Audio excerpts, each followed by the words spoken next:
परशुराम, वहीं वहीं दलान में ठहरू। मर्यादा, क्यों? क्या मुझ में कुछ छूत लग गई? परशुराम, पहले यह बताओ, तुम इतने दिनों से कहाँ रही, किसके साथ रही, किस तरह रही, और फिर यहाँ किसके साथ आई? तब विचार देखी जाएगी। मर्यादा, क्या इन बातों को पूछने का यही वक्त है? फिर अवसर न मिलेगा। परशुराम, हाँ यही बात है। तुम स्नान करके नदी से तो मेरे साथ ही निकली थी, मेरे पीछे पीछे कुछ देर तक आई भी। मैं पीछे फिर कर तुम्हें देखता जाता था, फिर एकाएक तुम कहाँ गायब हो गई? मर्यादा, तुमने देखा नहीं, नागा साधुओं का एक दल सामने से आ गया। सब आदमी इधर उधर दौड़ने लगे। मैं भी धक्के में पड़कर जाने किधर चली गई। जरा भीड़ कम हुई तो तुम्हें ढूंढने लगी, वासु का नाम ले लेकर पुकारने लगी, पर तुम न दिखाई दिए। परशुराम, अच्छा तब? मर्यादा, तब मैं एक किनारे बैठकर रोने लगी। कुछ सूझ ही न पड़ता था कि कहाँ जाऊं, किससे कहूं। आदमियों से डर लगता था। संध्या तक वहीं बैठी रोती रही। परशुराम, इतना तुल क्यों देती हो? वहां से फिर कहाँ गई? मर्यादा, संध्या को एक युवक ने आकर मुझसे पूछा, तुम्हारे घर के लोग कहीं खो तो नहीं गए हैं? मैंने कहा हाँ। तब उसने तुम्हारा नाम पता ठिकाना पूछा। उसने सब एक किताब पर लिख लिया और मुझसे बोला, मेरे साथ आओ, मैं तुम्हें तुम्हारे घर भेज दूंगा। परशुराम, वह आदमी कौन था? मर्यादा, वहां की सेवा समिति का स्वयं सेवक था। परशुराम, तो तुम उसके साथ हो ली? मर्यादा, और क्या करती? वह मुझे समिति के कार्यालय में ले गया। वहां एक सामयाने में एक लंबी दाढ़ी वाला मनुष्य बैठा हुआ कुछ लिख रहा था। वही उन सेवकों का अध्यक्ष था, और भी कितने ही सेवक वहां खड़े थे। उसने मेरा पता ठिकाना रजिस्टर में लिखकर मुझे एक अलग सामयाने में भेज दिया, जहां और भी कितनी खोई हुई स्त्रियां बैठी हुई थी। परशुराम, तुमने उसी वक्त अध्यक्ष से क्यों न कहा कि मुझे पहुंचा दीजिए?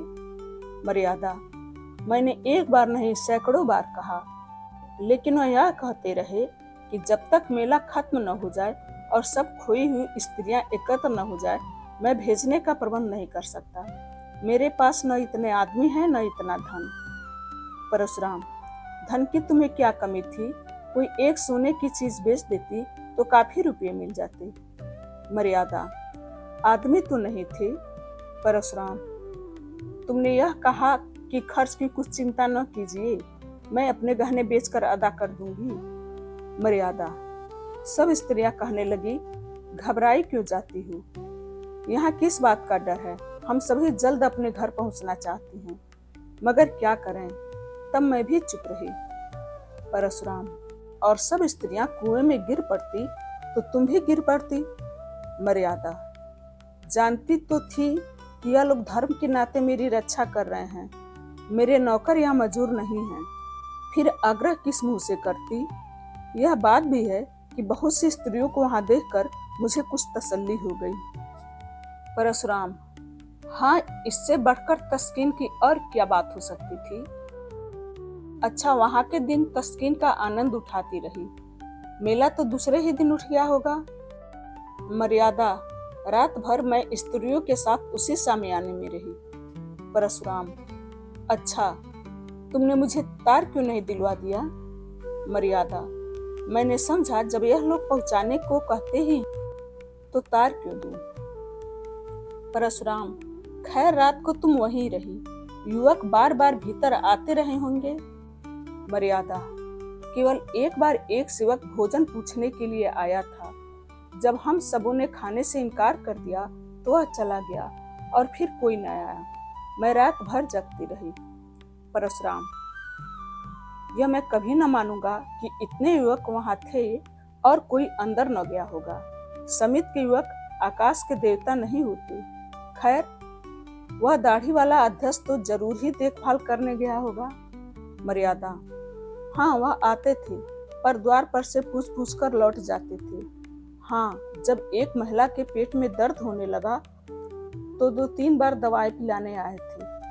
परशुराम, निकली न वही बात। मैं इन धूर्तों की नस नस पहचानता हूँ।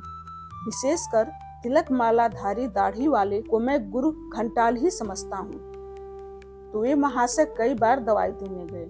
क्यों? तुम्हारे पेट में तो दर्द नहीं होने लगा था? मर्यादा, तुम एक साधु पुरुष पर आक्षेप कर रहे हो। वह बेचारे एक तो मेरे बाप के बराबर थे, दूसरे आंखें नीची करने के सिवा कभी किसी पर सीधी निगाह नहीं रखते थे। परशुराम, हाँ हाँ, वहां सब देवता ही देवता जमा थे। खैर, तुम रात भर वहां रही, दूसरे दिन क्या हुआ?